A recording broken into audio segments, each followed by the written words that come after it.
ঘটকালি পেশায় নাম লিখিয়েছেন কেয়া পায়েল। হ্যাঁ, এটা এটা এটা ঠিক আছে। বিয়ে করেছেন তারিকা নাম খান। সো এটা কি কেয়া পায়েল ঘটকালি করেছেন? এটা কিন্তু নিউজ হতে পারে, হেডলাইন হতে পারে।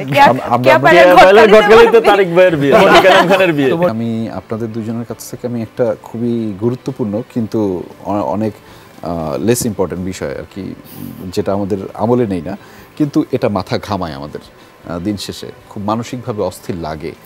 আমরা আপনারা চাইলেও হয়তো অ্যাভয়েড করেন না, এটা হয়তো আপনাদের কাছে কম যায় কিন্তু তাদের কাছে বেশি যায়। আমি কয়েকটা পত্রিকার শিরোনাম বলবো, হ্যাঁ নিশ্চয়ই আপনারা শুনেছেন। আমি একটা পত্রিকার শিরোনাম হচ্ছে এরকম, সেটা অনলাইন হোক কিংবা মেইন স্ট্রিম মিডিয়ার পত্রিকাগুলো, সত্যিই কি বিয়ে করেছেন কেয়া পায়েল? আসলে সত্যি কি বিয়ে করেছেন? ঘটকালি পেশায় নাম জানতে চাইছি, সত্যি কি বিয়ে করেছেন? ঘটকালি পেশায় নাম লিখিয়েছেন কেয়া পায়েল। হ্যাঁ, এটা এটা এটা ঠিক আছে। আচ্ছা হ্যাঁ, আমি একটা নাটক করেছি। আমি জানি, সেটা সবাই জানে। আরেকটা হচ্ছে বিয়ে করেছেন তারিকা নাম খান। সো এটা কি কেয়া পায়েল ঘটকালি করেছেন?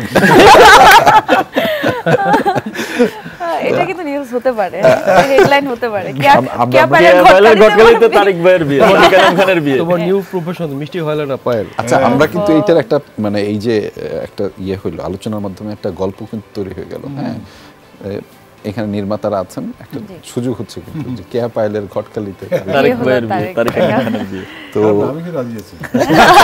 আমিও রাজি আছি। এখন পরিচালকরা যারা আছেন, নির্মাতারা যারা আছেন, আপনারা রাজি থাকলে কিন্তু এটা একটা কাজ হয়ে যায়। আইডিয়াটা মাথায় নিলাম। ঠিক আছে, আমরা এটা অপেক্ষায় থাকলাম।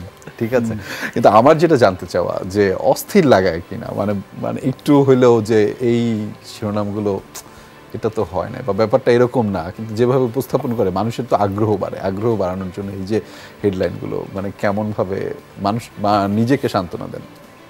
ওটা তো যারা মার্কেটিং করছে বা যারা, তাদের দায়িত্ব। আমার কাজটা করে দিয়েছি, সেটা আমি ঠিকঠাক করেছি কিনা ওটা দেখে কেমন অস্থির লাগে না? কিছু লাগে না আমার। না, কিছু কিছু হেডলাইন হচ্ছে হাসায়, অনেক সময় কাঁদায়, ভাবায়। সো ইন্টারেস্টিং আসলে। যেমন একটা বললেন যে বিয়ে করেছেন কেয়া পায়েল। সো ওই দিন আরেকটা জিনিস দেখে আমি খুব অবাক হয়েছি। আমি গাড়ি দিয়ে যাচ্ছিলাম শুটিং থেকে, দেখলাম যে আজকে দুর্ঘটনায় মারা গেলেন কেয়া পায়েল, এবং ওখানে দেখলাম প্রচুর কমেন্টস। সো এই জিনিসগুলো আসলে আমাদেরকে ভাবায় যে এই টাইপের কেন। সো এগুলো খুব সস্তা, খুবই সস্তা। সো এই জিনিসগুলো আসলে অনলাইন যারা করেন এরকম চমকদারি কিছু দিয়ে ওই ভিউটা বাড়ানো, দোষ লাগায় আর। কিন্তু আমরা মনে হয় এখানে সবাই শৌখিনও বলেছে যে আমরা যে কাজ করি না মানুষ দেখুক চাই, কিন্তু এইটা কিন্তু মানে 5 মিলিয়ন বা মানে কি বলবো 10 মিলিয়ন ভিউ হতেই হবে, কেমন সেইভাবে কাজ করিস, এভাবে কোনো কাজ না, ওটা করলে আসলেই হয় না।